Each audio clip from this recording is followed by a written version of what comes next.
welcome to another segment episode of Market Overdrive. I am Karla Mina, and with me today, my co-host, Graco. Hey, everybody. Sorry we're late. My fault. Miss Mina was stuck in traffic here on a little emergency in her crazy real estate world, but we're happy to be here on air. We got a great show today. We got a full house, so we're going to have to rip right through it, okay? Lots of information today. We have PSA as well as a lots of great stuff for all you developers out there looking to create inventory in this insane recession-proof kind of market. How's it going in the mortgage world, Graco? Mortgage world is good. Really? I'm a little concerned, and I'll touch on this in a little bit. I'm a little concerned of a small pullback in our market, but we'll touch on that a little bit later on our show. All right, let's get into our first guest because they've been waiting here for a long time. I'm going to get this throughout the whole entire show. He's going to be dinging me. We're going to make sure Karla. All right, let's go. I love Karla, and let's move on. So we're happy to have in studio here today with us Tony Matar of Keller Williams, Lincoln Park. He's going to talk about the amazing calendar that they put together here with a bunch of other brokerages, Men of Chicago Real Estate. Tony, welcome to Market Overdrive. Tell us a little bit about this PSA you guys have going. Yeah, thank you guys so much for having me. So, you guys have all heard of sexy fireman calendars or, even the Warwick rowers. And so there's a new calendar out, and it's all real estate brokers in Chicago. So it's a cross-brokerage initiative. We've got guys from Keller Williams, where I'm at. We've got guys from Compass. We've got Exit Strategy Realty and a couple different offices.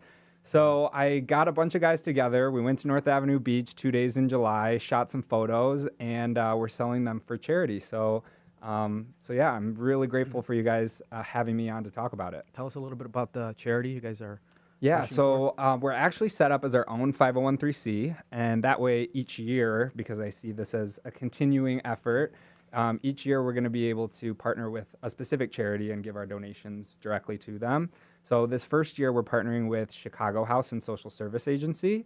Okay. So they're an awesome organization, and they do permanent housing as well as social services for community members affected by HIV and AIDS, and also any type of group experiencing LGBTQ marginalization. Awesome. Very interesting. Aside from the brokerages that are going to be in this calendar, give us some names. Who are the boys we can expect in the calendar? So Charlie Wood, who's actually a working model in addition to being a real estate agent. We've got Zach Coran, Tony Giambraduca. Oh, I love Zach. He's been on our show. Yeah, he's awesome. Totally want to see him in that calendar. Jordan Pyle is another guy from my office. Joe Howard, Nick Liebert, the owner of Exit Realty. Aren't you, Nick? So excited to see you here. Yeah. When you said Exit, I was like, oh, God, please. Yeah, he's October, so mark your calendar now. Oh, God. Yeah. That's going to be my favorite page, is Nick's. So is this just realtors? Yeah, so it's just realtors. Oh, wonk, wonk, wonk. Get him, make it in the calendar. Sorry, next year I'm going to have my own calendar. Oh, I would love for you to be in our 2020 edition. We're going to have our own ModSquad calendar. I'm sure Nick's going to want to be in it. No, we don't want Nick in any calendar. I'll be a guest star. Okay. Well, look, I thought it was very cool that Yes. you guys collaborated with a whole bunch of different brokerages for such a great cause. I commend you guys on that. So Thank you. Where can we find this calendar, and how can Karla purchase 100 of these? Yeah, so the website is menofchicagorealestate.com. It's got bios for all the guys. It's really cute. And then you can also go and purchase your calendars there. For those of you who don't want a actual physical calendar, there's also a donate button. So, we wanted to make it accessible for everyone to be able to give back and support this awesome initiative. So you can buy a calendar, or you can just make a donation to support a great cause. Isn't this great? Real estate, realtors in the business. This is realtor life for I love the fact that you're giving back, because we're so busy. We get so consumed with our day-to-day business, sales. But this is really great, and I love the organization. How can we get more information about the actual non-for-profit? So there's actually a page on our website, menofchicagorealestate.com, all about the cause, and has links to Chicago House's website itself. They have a couple other great initiatives that they do directly throughout the year. They just had Adam Rippon and Wanda Sykes here for Nice. a brunch. Yeah. Cool. So they do a lot of really cool stuff, and I would encourage anyone who's interested to check it out. Cool. Excellent.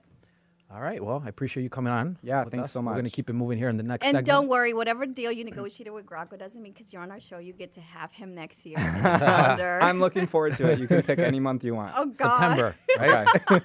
No. Everybody knows I'm still celebrating my 40th, so being on. that we're We have still a in the very month here. special guest yes, coming up. we do. We have a very special guest, a special VIP guest. Carla, do you want to do the honors here? Yes, well, thank you so much for coming out. I love it when, realtors spread love and we use our network to not just, showcase ourselves and our services and expertise, but also to give back to the community that we service. I mean, Chicago has a lot of non-for-profit organizations that need you guys to get involved. So jump on the bandwagon and let's give back. Let's give back in time and money and resources, right? So without further ado, this is very exciting for me. Women in Power, boss ladies. Yes. What do you want to call them? Boss ladies. Well, I think this is really great because Graco and we went to a builders Breakfast. early this year, and we heard her speak, and I was like, Graco, I want her on our show. She has to come out because it is just so empowering to see women in leadership roles, especially within the city of Chicago. So, Graco, why don't you go ahead and introduce our guest? I got to say, I was a little nervous when I first met her at the breakfast. I'm like, I want to ask her to come on, but how do I do it? I don't want to look too corny. That's a lot of things. People don't realize how shy you are. Like, I am really shy, but once I break out of that, it's. But it's shyness, stalker mode. I mean, you literally went and stalked her. I did a little bit. So, without further ado, we have Judy Frydlin. Friedlin, I'm sorry. Judy Friedlin, Commissioner of Department of Building here in the city of Chicago. Welcome, Judy, to Market Overdrive, and we're happy to have you here on air with us. We apologize for keeping you waiting. Poor Sincerely Karla. sorry. Give her a break. She's trying to I'm make a realtor. living. It happens. We're going to keep rubbing it She's in a trying little to bit. make a living, yeah. I'm just trying to make. Yes, thank you, Judy. Yeah, See? I get it. So give us a little bit of background on yourself with the city of Chicago. How did you get started? Because you were at a different position prior to becoming the commissioner. Sure. So I started with the city of Chicago very, very many moons ago when I was a law student at Chicago Kent College of Law. I am not the most academic person. I'm more practical. That's just my nature. And so I wanted to do an internship. Okay. And so I went to sign up for one, and they gave me a list of options. And when I heard City of Chicago Law Department that does building code enforcement, I said, well, that's where I want to go. I don't know why. I just picked it. In law school, I loved my property class probably the best. And so it seemed like a natural fit. So I started there as an unpaid intern. I got school credit. Then I became an intern. I think I got paid like $7 an hour. Wow. Something crazy. And then I got hired as an attorney for the city. And then I kind of moved up the ranks. And so through that position, I ended up representing a lot of departments in the city, the building department, police, streets and sanitation, CDOT, licensing, all kinds of stuff. So I have a pretty good understanding of how the city works and how to get things done, and so I really appreciated that experience. Okay. Then a little over 3 years ago, the mayor tapped on my shoulder and said, would you like to be the building commissioner? And I said, oh, yeah, I would. Thank you. Love it. From $7 an hour to here, yes. right? This is inspirational to anyone who's currently being an intern or just, fetching coffee for someone and you're like really hating your job. This is great growth, right? Yeah. Oh, it's great. Just work really hard and be helpful to people. And I think the biggest lesson I could give to any young person out there is persistence and helpfulness. So tell us a little bit explain what the commissioner is in the city, what the role is, what does your day-to-day entail? Because a lot of people really don't know that are watching. Sure. So the city of Chicago has different departments to deal with different issues through the city. And so I mentioned some like transportation or licensing. So the building department naturally is for buildings, right? And so we're responsible for three things: all the permits issued in the city of Chicago, inspections, and trade licenses. So people don't always think about trade license, but plumbers, electricians, and so forth, they get their licenses through us. Okay. And so last year we issued over 48,000 permits, which was a record-breaking year. Wow. And we're just about on track to do that again. I mean, it's been incredibly busy. And so with a lot of those permits, you have inspections, plus people call us 311 if they don't have heat or they don't have water or their porch is shaky. Whenever they have an issue with their building, they call us, and we also respond to that. And so we want to work with people. We're not out there just to fine or be a revenue-generating department. our number one priority is public safety. That's why you have to get a permit. That's why you get inspections. That's why they call us. Tenants call us when there's a problem. And so the first thing we want to do with people is to work with them. We don't want to be an obstacle. We're not there to fine you or to make your life a nightmare. We're there to make your life better and safer. And as long as you're willing to cooperate with us, we're willing to cooperate with you and get to a solution that everyone can live with and everybody can enjoy their homes as they should. And I really love and appreciate that message because I think a lot of people frown upon, right, this role, especially because in real estate, you're always trying to make it a living. You're trying to make a profit margin. So a lot of people see it as, okay, now we got to pass this and we got to pull this kind of permit, what have you. But they don't understand that the consumer safety is at risk if some of these permits are not pulled or if inspections are, bypassed and people just get to the end goal. And then as realtors, when we're buying or helping somebody buy or sell these properties, we get to closing or even to an attorney review and you're like, well, were permits pulled? And when this wasn't done, it just complicates the deal because sometimes the lender is not going to approve it or sometimes the buyer is going to say, okay, at what point did we know that this was done correctly, correct? Because they could have missed anything. So, Commissioner, can you please enlighten us and let us know and our listeners who are investors or somebody who's buying a current property, what are the risks associated with bypassing your process? Well, there's a lot of risk involved with bypassing our processes because you haven't had somebody review plans or review the work. You don't know if it's properly done. You don't know if the materials meet code and whether they're going to be safe to use. You don't know if your windows are going to leak. I mean, you could go talk to plenty of people about condos and homes and the work wasn't done properly and they have all kinds of problems later. It's just so much easier to do it right the first time. It's like doing your homework. Just do it. And the more you try to get around it, the more problems you're going to create. And, getting a permit doesn't mean that you're never going to have an issue with construction or a problem. But what it does mean is somebody else has looked at what you're doing. You've gotten a second set of eyes on it to make sure that it's being done right. And, anything can go wrong at any time. But all your contractors, we make sure that all your contractors are licensed and insured or you don't get the permit. And when our inspectors go out, we want to make sure that the people that are listed on your permit as the contractors are the ones doing the work so that if something does go wrong, we have recourse. We can suspend their license, you go after their insurance. Otherwise, people just disappear in the night and you have no recourse and you're stuck. Great information. And I recently have started this whole trend called Invest Like a Girl. So kudos to all the girls who are kind of listening to me and following me on Instagram and Facebook and reaching out to learn a little bit more about investing, right? Because it gets really overwhelming. And sometimes you feel that the role, it could be a little bigger than yourself and you're like, where do you start? So let's dumb it down a little bit, not insulting gender or anything, but just saying someone who's never done this before. What are the expectations? What is the first step to pull a permit? From the beginning, how do you dumb down that process? Well, we have this wonderful guide to permits on our website. If you go to cityofchicago.org and then look for buildings, and you can Google our guide to permits. And that tells you when you need a permit and when you don't need a permit. So there's a lot of jobs that you don't need a permit for.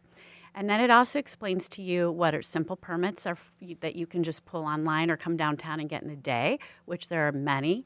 And then there's other ones that need plans, so you do have to hire an architect and draw plans.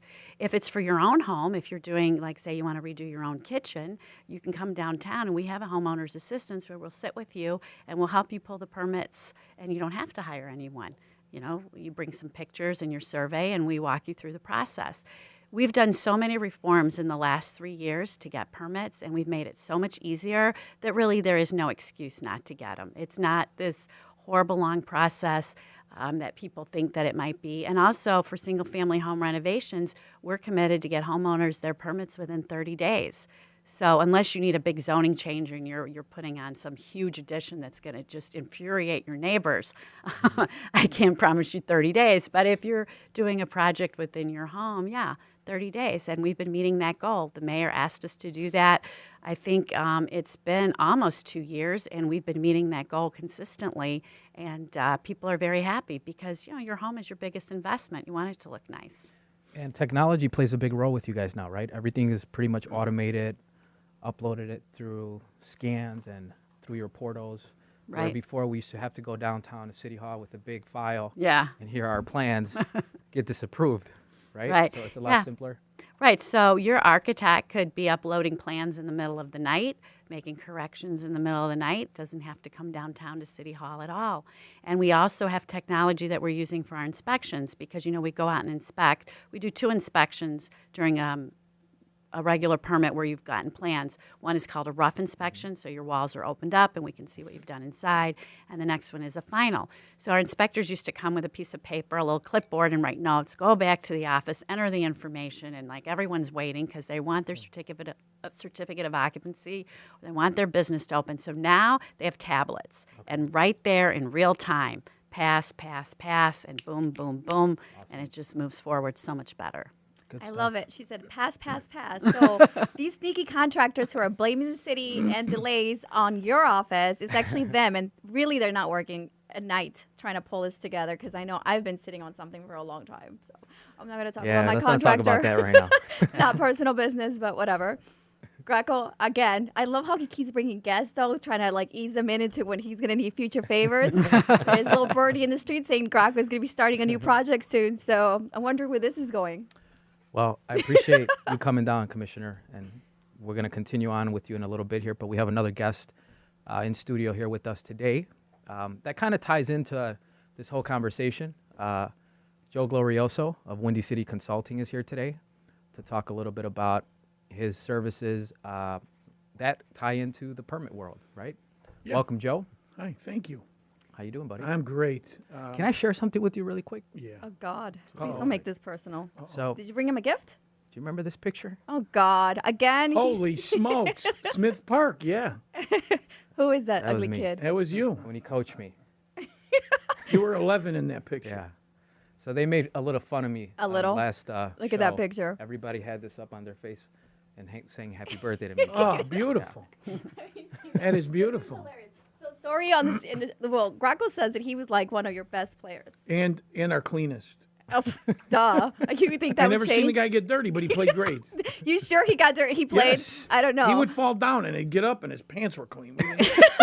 His mom I had was some gonna kind say- of spray before it was even Febreze or whatever they call it You now. guys know? had this kid on your team, but you wouldn't get my kid on your team. Like, I'm seriously so sad that Well, Nicolas couldn't make it on your team. Your boy was too old, I think.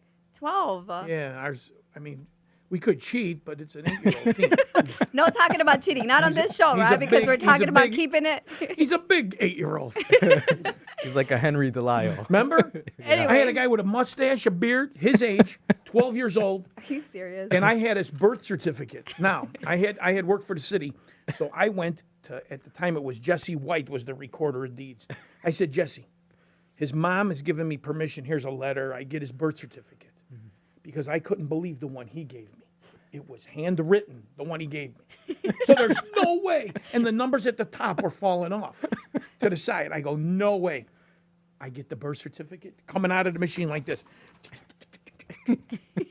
It's the same one. We're going to be millionaires because we were a poor neighborhood school team, and we would play the Sean Burke's Palatines, and you'd hear the cat calls from all the doctors and lawyers up there going, yeah, he's 12. So I made, I double dare you bet.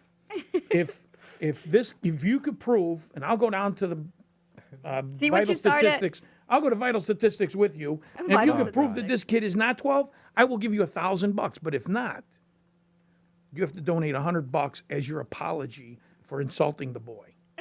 Man, I made like $1,500. This is a true story. True story, yeah. Oh wow! Yeah, one- I want you. See, I always feel that way No, when I see because these they're big making- kids playing against my son. I'm like, Yeah. really? I want to see that birth certificate. But is this where the expediting and researching and all that Yes. jazz? This is where it started. I think so. Tell us a little bit about what you do. Okay, well, I'm a permit expediter. That's the legal name of it. And I do want to say, though, the permit process has become super, super duper more easy. Are you just saying that because the commissioner's in the No, studio? no, because I've known the commissioner for 30 years. Oh, come on. I thought we were going to have a rivalry in the studio No, today. not even close. No. Lots of love? No. Let me tell you, she's made the process easier. She's made the process friendlier. Everybody that's working those counters are super duper courteous, friendly, willing to help out. I seen it with my own eyes. Now, if that's happening, I should be probably out of business, right? That's what I was thinking. Wrong. Business is better. There's no Faster. log jams. Right. People are maybe saying, hey, you know what? Like the commissioner said, a permit, you should do it because safety reasons. Correct. You don't want your cousin Ernie, who is really a mailman, building a porch for you. And then all of a sudden you have 12 of your cousins out on the balcony. Why are you looking at me? I haven't because started you built that trend. porch and your cousin Ernie did it. I was there. And I said, I'm not going up there. So the railings are 2 feet high instead of 4 feet. The bars are this far apart, so you obviously now you're down to 8 cousins because they're down in the basement. So the commissioner's right about enforcing those things for your own safety, for your own good. But also it helps because people that say, well, my contractor said I don't need a permit for this. And I always tell them, yeah, well, is your contractor, in your contract, does it say the contractor's going to pay the $500 stop order fee, the $1,500 fine that you have to go to court, and then maybe the $500 you got to pay a lawyer to show up every time at court, and the 3 days you got to take off of work, and then you still have to get the permit? Right. Oh, man, I didn't think about that.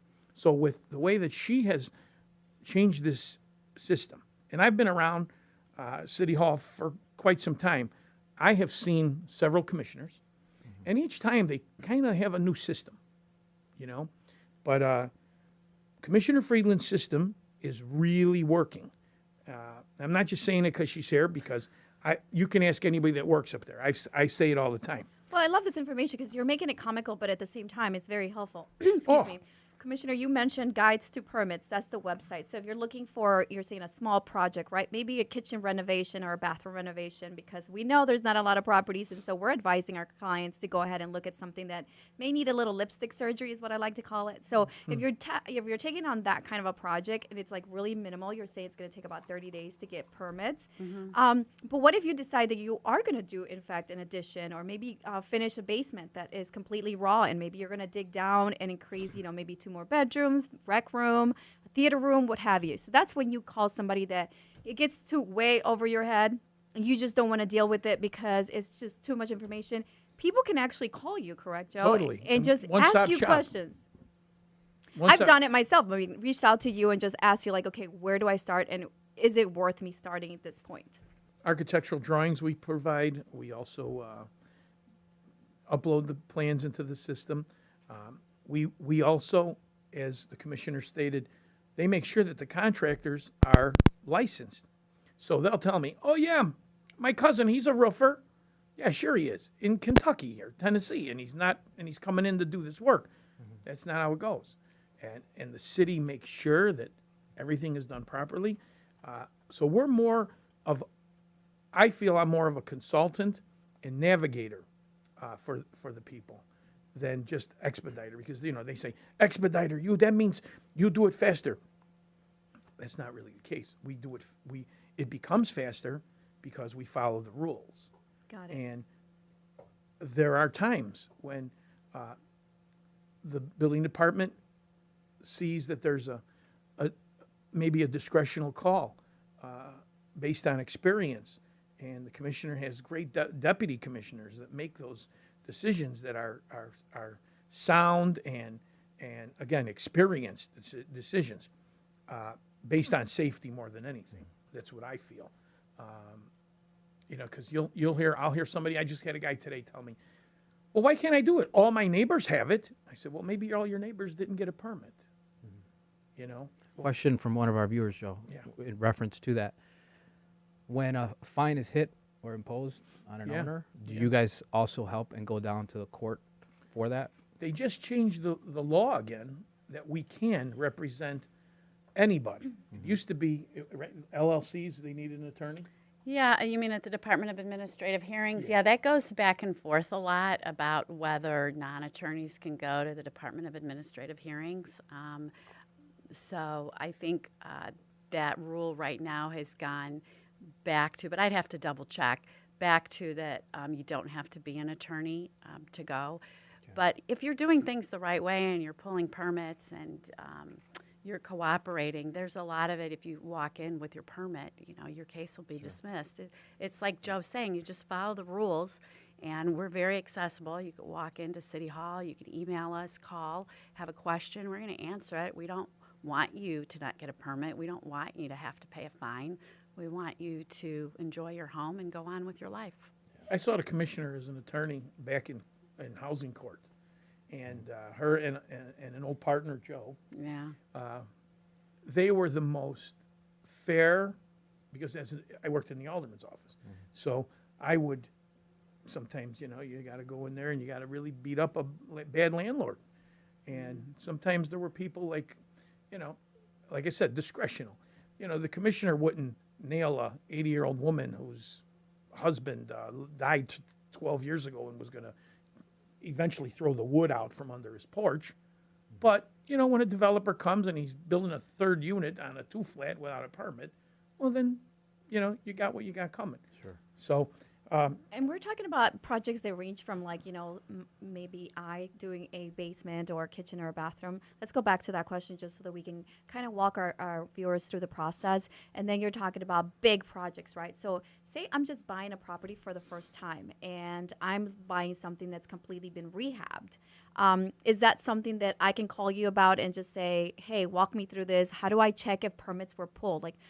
Where do I start, Joe? well, now the commissioners changed it to online verification. Right, you can go to our website and punch in an address, and it's going to show you all the permits that have been pulled on it. It's going to show you the history of violations. It's going to show you a lot about the building so that you'll know. And the other thing is that if you are buying a home that's rehabbed, you want to ask to actually see the permit, and you want them to flip it over because you want to see those inspector signatures on the back for that rough and final that I talked. Required, the Oh yeah, signatures. Oh, yeah. yeah. You got to make sure. Well, I thought everything was electronic now on the pad. Yeah, but Well, no, but you're actually, you still get a paper permit, right? And you're supposed to put it in your window, and then the inspector comes, and even though he puts it, or she puts the information in their tablet, they still have to sign the back so that you have a record that shows. And then if there's minor corrections or major corrections, there's notations of it on the back of the permit, because when they come back, they want to make sure that those corrections are made, and that's good information for the home buyer as well. Was this done? I have a question. I remember a couple of times when I was doing some renovations, I didn't always have the same inspector come back. So let's say I failed the inspection on my roof. It was a different inspector. So today, in present day, are we keeping the same inspector per trade that comes out? We try to divide them by district and so forth, but people call in sick or on vacation, and you still want your inspection, so it's not always going to be perfect that way. But, if there's ever a discrepancy like that, you can contact us, and we can get a supervisor involved and resolve any kind of conflicts like that. Because, two people do sometimes see things differently, and we can get that resolved. Great information, and we're on Market Overdrive. We're giving you lots of resources, so seriously, take notes, because we've given you the Guides to Permits website where you can actually get a checklist of the items that you need to be looking for when buying something that that should have had permits. What is that phone number? Because you also said there's a number, and I always have a hard time finding numbers for the city of Chicago. 311? So is it 311? Well, you can I need the cell phone, Graco. You're trying to get information about your commissioners? roof. I'm trying to get our viewers You ain't getting her access cell number. to Judy's cell phone. Wait, did you She get her cannot. number? She's super I'm nice, just but she ain't kidding. giving you that. Wait, give us a number where we can actually call for more if you information. Well, if you see work that you think is being done without a permit, or you have a problem in your apartment or something like that, of course, you call 311 and make a complaint. But our general number at City Hall is 312-744-8670. And you can call that number. And if you go to our website, we have a whole list of frequently asked questions. And we also have an email address, dobcommissioner@cityofchicago.org. You can email us your questions, and we will have somebody get back to you right away with answers. And sometimes email's a little bit easier, because then we can just forward it to the right person, and you can get your response. You see, you didn't even have to Google that. We gave it all to you. So you said it was 312-744-8670, and it's recorded.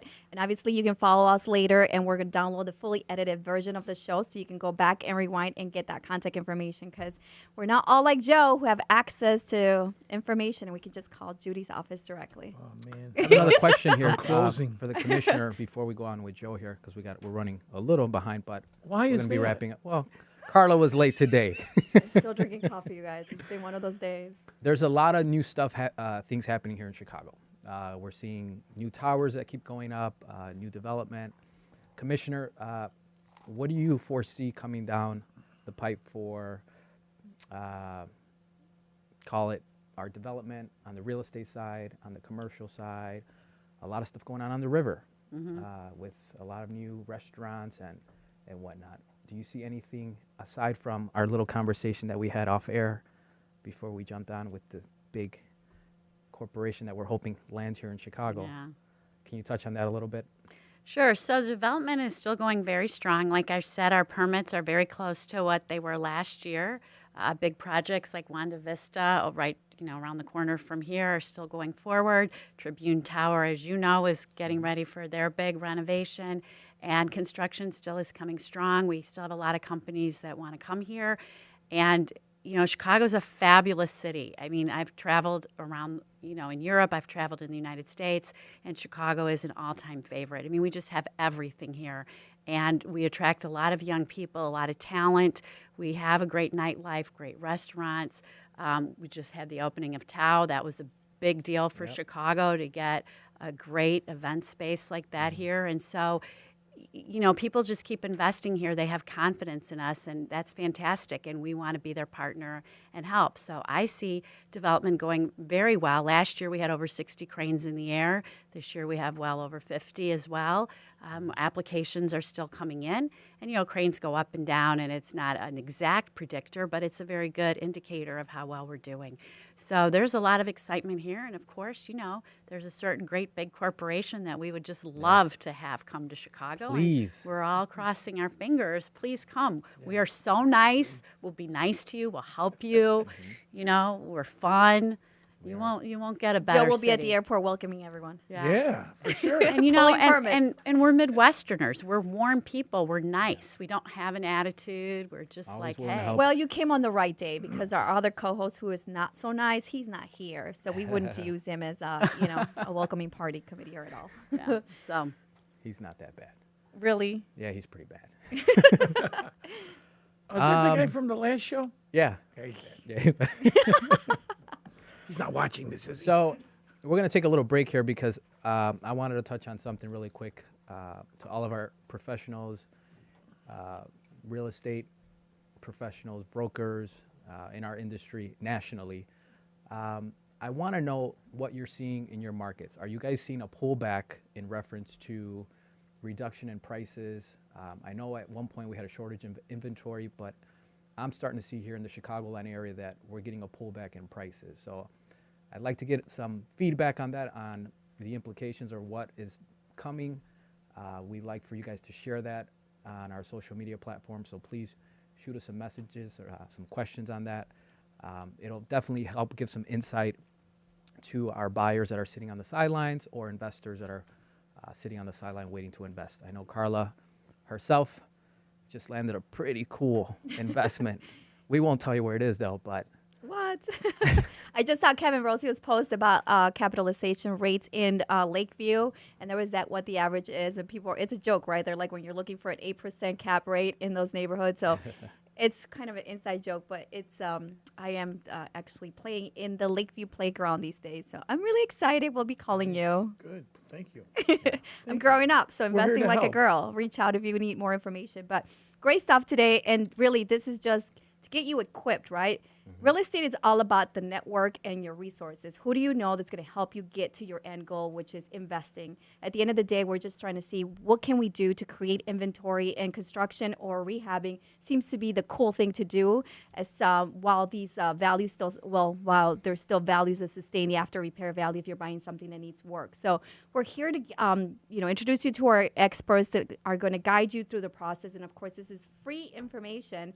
But more importantly, this is information we're saying is accessible to you. It doesn't necessarily have to be a complete freak show and scary process because, like you said, we have websites that are that give you a lot of resources. But Joe, say I am in fact an investor, a novice investor, and this is the first time I start to, wanted to buy something and rehab it, and maybe I'm working with the raw space and he's everything. I'm talking about plumbing, electrical. What's the difference between doing it myself and leaning on someone like you? Well, we'll make sure that all the I's are dotted and T's are crossed to get it done properly. We'll make sure. We also talk to the contractors as a go-between, more kind of like your big brother, when they try to, we don't need this. I did this in 1965, those kind of guys. So we kind of make it where we want them to do everything the right way. But one thing that I've encouraged, not just my friends and family, but my clients, when they walk in, I tell them, you're buying this building, let's check for previous violations. And there might be something on the books from 10 years ago that got dismissed, but it's still on there because they never got the permit. Now you're going to go and get a permit for something, like just say the porch. Well, what happens is that previous permit was never fulfilled. They might have got it dismissed in court, but they had to get a permit, but they flipped it and sold it and they're gone. So those are kind of things that can happen to a new homeowner. That's a good scenario, right? Because I've been asked that before. Sometimes, it gets really crazy when you've invested the money for inspection and you order the appraisal and you get to that level of where, hey, by the way, did they pull permits? We did an inspection. Everything looks solid. But then you find out that permits were never pulled. And you're like, are you kidding me? But I really need this property because my lease it ends at the end of the month. What do I do? So, Commissioner, this may be a really good question for you.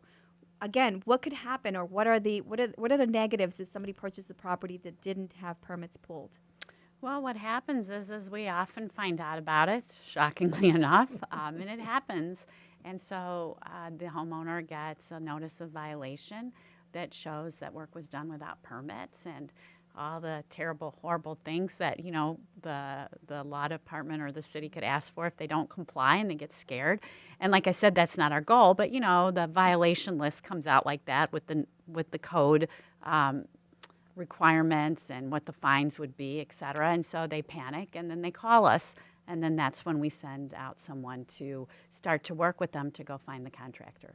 And Joe, is this something that you can fix? Can you go back and... Fixing's not a good word. Oh, okay.